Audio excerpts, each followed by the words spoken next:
All right, are you ready? Yep. All right, here we go. Who are you? Where are you from? And how long have you been doing music? Hey, I am Jovanni.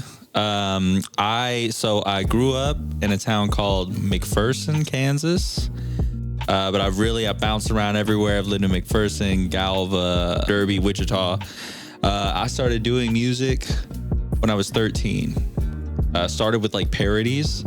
And then I wrote, I always grew up listening to rap and hip hop, but I actually started writing music by making parodies. And then I wrote a parody to Look at Me Now, and rewriting the rap verses for that was so much fun. I was like, I should just start doing this. Be serious about it, yeah. Yeah. So that was the term where you decided to at least try to make serious records. Yes. As far as diving into your music when you first hear, so for instance, a love song at the beginning of Cheaper Than Therapy, or even Chillin' on the last record, people can also tell that you are a pretty good singer. You can hold a note as well.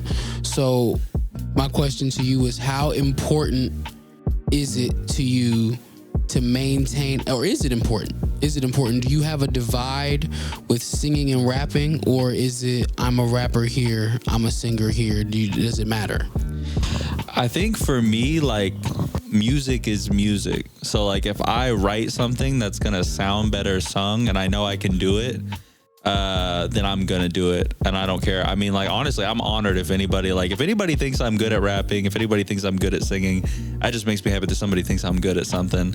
I'm also definitely not shy about writing something, recognizing that hey, this isn't me, and having someone else sing it. I just want the music to sound good. So you're a songwriter first. Yes. And where does that, because we talked about just now about the rapping side of parodying songs, but the writing side, where does that come from? Or is it all intertwined with music? The first thing you wrote, was it music, or have you ever written anything else, and did you transition into writing songs? For me, writing is my jam. Creative writing is really what got me going in the first place. I mean, obviously I talk about it a lot on the album, but as a kid, shit sucked, and we were super poor. But going to public school, you can always get a hold of some paper. So I would write all the time. I remember second grade, I really wanted a fish. My mom didn't want to give me a fish, so I wrote a page essay telling her why I think I deserved to have a fish. And I showed it to my teacher, and she gave me extra credit. She gave me a little gold star at extra credit. I showed it to my mom. I didn't get a fish. I did get a turtle. I was going to ask if that was how it turned out. Okay, so I got a baby turtle. Damn, that's an upgrade though. It was. The dog ate the turtle, which was pretty rough. I think I had the turtle for 2 weeks, and we came home after grocery shopping or something, and we found the shell with bite marks on it. It was messed up. It wasn't good. I don't love that that's what happened, but I think she proved her point immediately. She's like, this is why we can't. And you proved your point too. Yeah, it's hey, actually, I could write a paper about it, but that don't mean I actually know what I'm doing. That's hard. Kind of traveling back in time, because what you told me in other conversations that we've had off mic, the Cake EP was your return to music after somewhat of a hiatus? Yeah. So when I was 18 is when I first really started to try and take music seriously.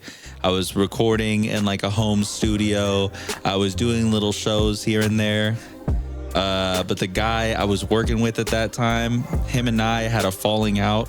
We were also roommates, so I think it was just between the music stuff. I felt like he really tried to control a lot of the music that I was putting out. I'm all for notes. If you want to give me a note, if you want to tell me hey, this isn't hitting here, but maybe if you tried this, that's cool. But he'd be the type to tell me straight up, be you're not gonna do that. That sounds awful. You need to do this instead. Or if I wanted to release something, he'd be oh, we're not gonna release that. You need to write a song about this instead. And it kind of turned me off of music. And then after we stopped living together, he was releasing music without asking me, taking verses that I had written, that I had recorded as just rough drafts, and was putting them on songs without telling me about it, selling my music without telling me about it. Kind of put a bad taste in my mouth. And then I didn't really know anybody else that did music, so then I just stopped for 5 years, I think. But then I came to a cookie store show, saw F.Y.I perform, got a little jealous. I was like, oh man, that looks like fun. I do miss doing that. Yeah, got the itch again. Yeah. Well, and just to be honest, like your guys' shows were way better than the shows I was doing. Like the shows I was doing was just very, very rushed, almost no show. Like the sound quality was always bad. So it just wasn't fun. And I got to see a cookie store show and it looked like fun. And I was like, okay, I kind of want to do this. So I showed Travis some of my music and he got me in touch. And when you listen to Cheaper Than Therapy, for those who don't know, the Cake EP came out last year. From track one, damn near from minute one, we're met with a bunch of personal shit. Yeah. Straight out the gate. And the way you write is pretty direct. As someone who can easily write upbeat shit like Cake, yeah. You know what I'm saying? Why was it important for you to make your debut album take this approach? Yeah. So I've always been more of like I've always been more akin to like the storytelling of rap. That was always what drew me the most. Like I wanted to learn something about you when I listened to your rap music. So like the Cake EP, for people that don't know, a lot of those songs for the Cake EP was stuff that I had written during that 5-year hiatus, or like even beforehand that I never like put out. So stuff you just holding on to. Yeah, like that was stuff that had been sitting in my notepad for like years, and I was like, these are good. I really want to release these. Let's just put these together as an EP, just so I have something out there that I can like get performing, because I had that itch and I wanted to start performing again. But with Cheaper Than Therapy, I was like, well, if I'm gonna like at the time it was supposed to be another EP, I was like, well, this is all just gonna be like fresh stuff, and I was like, well, I want to make the kind of music that I wanted to listen to. And I wanted to know my artists. I wanted to know who they were. I wanted to follow an artist because I like fucked with them as a person and I cared about them. And if their music was dope, that was like a plus, and then I could like bump it. Right. And so my goal with Cheaper Than Therapy is like I want to get some things off my chest. Also, like I mentioned it in like the Instagram post when it came out, but when I like started writing rap for real, when I was like 13, 14, I told myself that like I wanted to put out an album called Journal Entries, where every song was supposed to be like in the form of me like writing in a journal, kind of like Stan. Which is where the album art comes from, courtesy of Marble Queen. Shout out to Marble Queen for making that the composition notebook kind of style, right? Yes, because that composition notebook is the very first composition notebook that I wrote in. So like that is an actual potho of your notebook. That is my actual composition notebook. So I still have I have 3 of them. I have 3 composition notebooks from middle school through high school that I wrote in before I started writing like on notes on my phone, because like to be honest, I didn't have like a fancy phone like that until I started working and I could afford it. So at the time I was writing in my composition notebook. So I still have all 3 of those. And so the composition notebook, and then like I think like in the lower left hand corner there's even like a little excerpt that's like from my actual like journal when I was like 13 and I was like first writing raps. Wow. Yeah. Now they're rough because like I just started, but they're there and I still have them. So it's pretty cool to like, it's cool to watch the growth and like go back and reread some of those. And like a part of me wants to go back and like see if like there's anything from those like I could like take and like maybe and make them salvageable. Yeah. I mean, because at the end of the day, if you are writing from a genuine place, then who you are has always been there. It's just you've matured in how you put it together. Yeah. And so if the personality is shit, if you're anything now how you were when you were 13, it'll be a lot of you there. You just gotta kind of mature up what you put down a little bit. So, right on. I do want to ask, because in the time between your last record and this one, you've learned how to make beats, and you started learning production. How's that added to the process, and what exactly did that add to this record here outside of the beat making process itself? Yeah, so that's been super fun. I went on like a crazy deep dive. I was at YouTube University. Shout out to YouTube University. I'm a proud graduate, magna cum laude. Look, I've got my cap and gown in the closet right now. I still return every couple of years to learn some new shit. It is the best university, and it is free. Yes. You probably got to sit through a couple ads, but it's all right. You got to. I think it was just like a little bit of like, it was kind of like pride maybe some narcissism, I don't know, but like I really loved the idea of like going and performing and having somebody like fuck with my shit and like know that no matter what part of that song they're enjoying is me. So like I wanted to be able to like because like the Cake EP, I can go up there and I can rap any of that and like people could love it and they could be bumping their heads, but for all I know, maybe they're really digging the beat and they're not really paying attention to what I'm saying. And it's like, well, I'm glad they like the song, but that ain't me that they're like really fucking with. But like, I love the idea of being able to like make a project from start to finish. It's all me. If you're bopping your head to any part of this, it's me. Like I did this. And then as far as like what I've learned from it, like it's really helped me as far as like brainstorming like where to layer. Now, like when I'm writing songs, I'm actually thinking about like the production part of it. Like now when I'm writing a verse, I can start thinking about like this is the part where like we would drop the beat out and it'll sound hard as hell if like we bring it back in right here. Yeah. Or like this is the part where like this is definitely going to need ad libs or like it's helped me think more about like the actual production quality of like what I'm writing and like how it's going to be recorded. Now that like I actually know a little bit about like the process of actually like making a beat, mixing it and mastering it, trying to get it all to like gel together. Yeah. It's really cool. I've really enjoyed it. I'm having a lot of fun with it.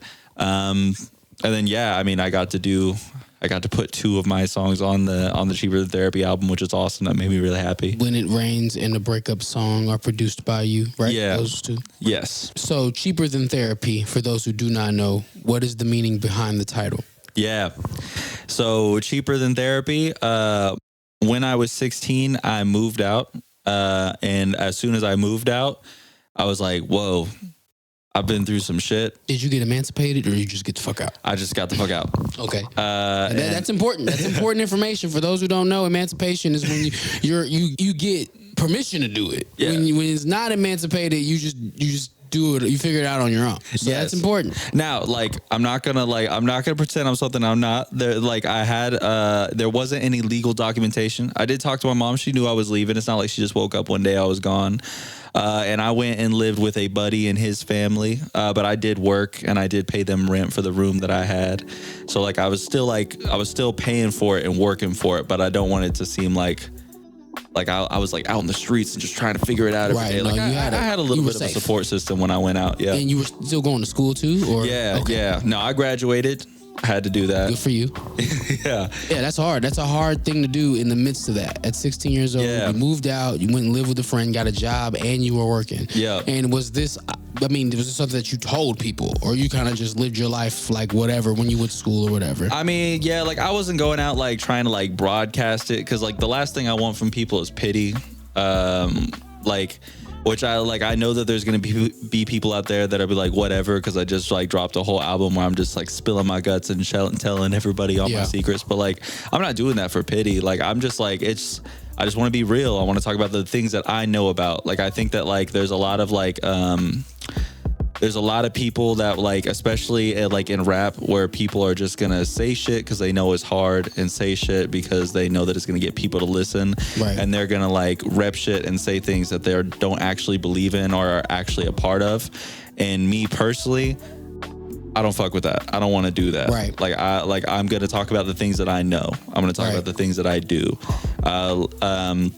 And things that I've been about and that I've like actually experienced. I'm not here to like lie to you or paint like some picture of who I am, because then I gotta pretend that I am that all the time, and that's just exhausting. Yeah. But I think I bunny trailed. So for your first question, Cheaper Than Therapy, why is it cheaper than therapy?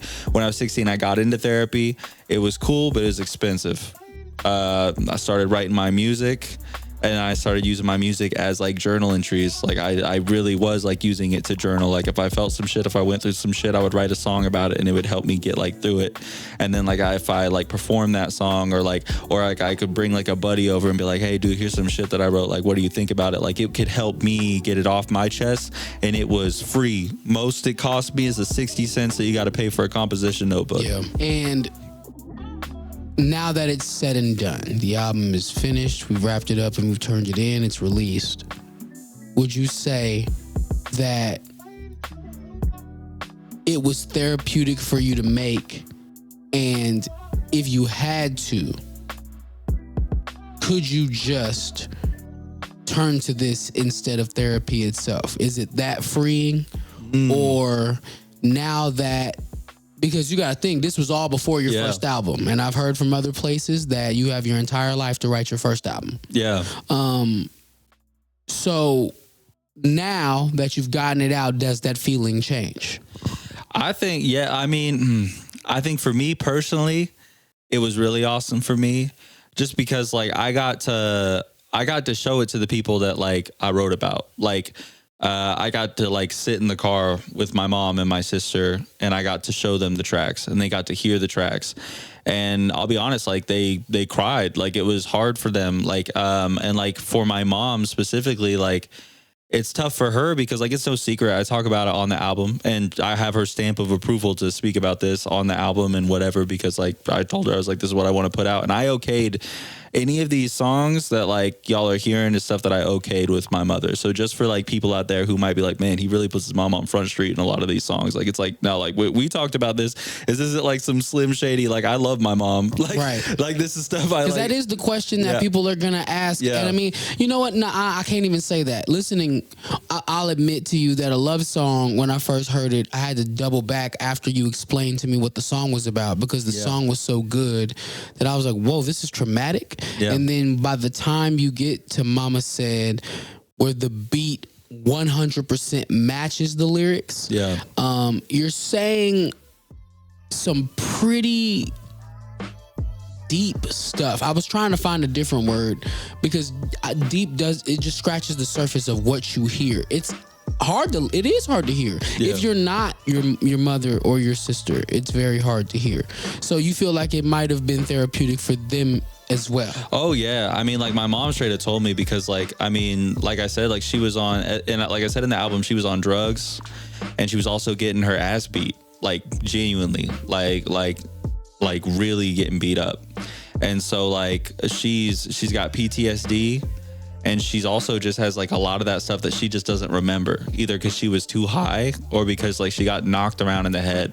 And so like she told me that she really appreciates a lot of these songs because it kind of is like cathartic for her, because it allows her to like kind of relive these things and like remember them. Like there's some of these things where like she couldn't even like face to process them and get past them because she couldn't remember them. And so like being able to listen to these songs and remember this is traumatizing in the moment, but then like it allows her to like face that demon and get past it. Filling those blanks. Yeah. But of course it also hurts as a mother to like hear like, man, like I did this to my kid, like my kid experienced this and it affected them this way. But I think it's brought me and her like closer, just because like she knows that like I love her, and like I'm not saying these things out of like malice, and like these songs are more like they're like to help me like get it off my chest. But like also like I genuinely do hope that there is somebody out there that's like, I don't hope that there's somebody going through those things, but I do hope that if there is somebody going through those things, that they can listen to this and like it can give them some kind of hope that like you can get out, and you can get out like safely and like the right way and live life right. Like you don't have to go out and just fall in the same footsteps as like the people you grew up around and witness. You don't, like, there's other ways. Right. What's your relationship with the cookie store, and what does it mean to have your debut come out through them? Yes. I've got nothing but love for the cookie store. I mean, like I said, when I first started doing stuff when I was 18, that sucked. It really made me like not want to do music, to be honest. Like I obviously, like if you watch any kind of like podcast or any kind of like interview of someone in the music industry, a lot of the times the first thing they'll tell you to do is not. Because like it can be really shady, it can be really slimy. There can be a lot of backstabbing going on, but like with the cookie store, I feel like it's nothing but love. I feel like a lot of the people that I'm working with are like good, which is also nice. Like I don't have to be like worried about like being not wanting to feature with anybody, because like I feel like everybody on the cookie store I want to feature with, like we're all dope. Like I think it's gonna be like, I think it's fun. I think that we are fun. I think that our shows are cool, and I like that. Like I feel like they're everyman shows. I feel like that the kind of shows that anybody can pull up to. You don't have to be like any like in any box whatsoever. Yes, You can show whatever you check off, you can pull up. You probably got somebody there for you. Yeah. Yes, and no one's gonna judge you or look at you crazy. Show up how you want. Right. And like I love it. I think it's great. I love what it represents, and that's why I rep it so hard. I love the cookie store. So now that we've got the debut out, what's next? What is? Do you have any ideas for a follow up to this, or is it mostly collaborator work that you're working on right now? So right now, now that this is out, I feel like I can like breathe. I want to like let this breathe. I want to give people time to listen to it and enjoy it. I really want to take time now to like really focus on music production, like really focus on like the beat making and the mixing and mastering of things.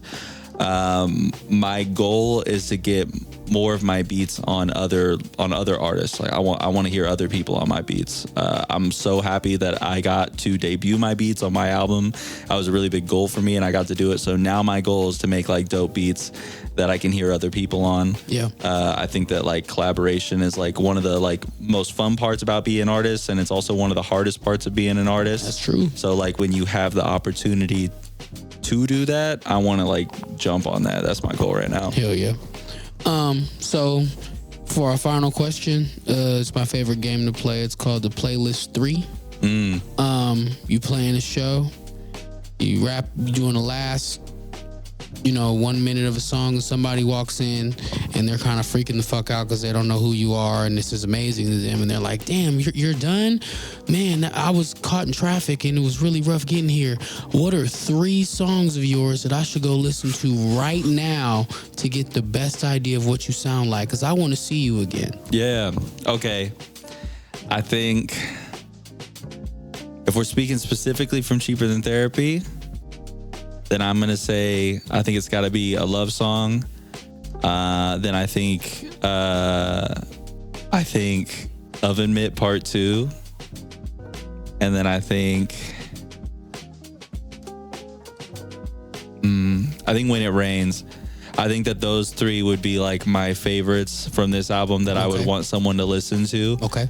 I like a love song. I think my favorite part about a love song, some of my favorite music is the music where it sounds really happy, it's fun, and it's catchy, and you might listen to it 5 or 6 times, and then one of your friends will be like, yo, did you actually catch what he just said? Yeah, and then you're like, what? Sad, yeah. And then you listen to the lyrics and you're like, oh, wow. And then like it completely changes the way you listen to that song. Yeah. Oven Mitt is just so fun. You're on there with me. We're talking our shit. Yeah. We did like that 90s like style like hook. Like shout out to Michael Black for that one. Yes, Michael Black. Like I love that shit. Like that's my jam. And then When It Rains, a beat I made. And I'm just super proud of that song. I feel really close to that song. I got to be like emotional. I got to really talk about like some real shit that I've been through, but then I also get to like flex like a beat that I made on it too. So I think that's just really cool. All right. We appreciate you for stopping by. Let folks know what's coming up next and where to hear it at. Hey, I'm Jovanni. Up next is Cheaper Than Therapy, my titular track. That's got an artist and it goes by Sari on there. That's actually my sister. It meant so much to me that I got to have my sister on this album because she's on the cover of it. And she went through these things just as much as I did. And you are listening to LUVCHiiLD Radio.